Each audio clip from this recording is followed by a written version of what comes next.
Lesson number 16. Explanation. Here are two experiments given. 1. Put 2 to 3 color pieces of paper and put the glass on it. You can see the papers clearly through the glass. When you fill the glass with water, pieces of paper will vanish. Again, pour out the water.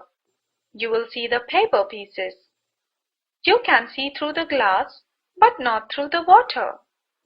Pour water into the saucer. Sprinkle pepper evenly all over the water. Put your finger into the water. Nothing happens. Then put a drop of liquid soap on the finger and do the same thing again. You will see all the paper rush to the edge of the saucer. Word meanings. 1. Scientist, one who studies or is an expert in some branch of science.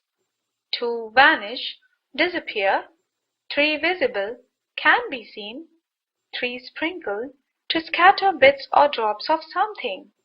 4. Evenly, equally all over.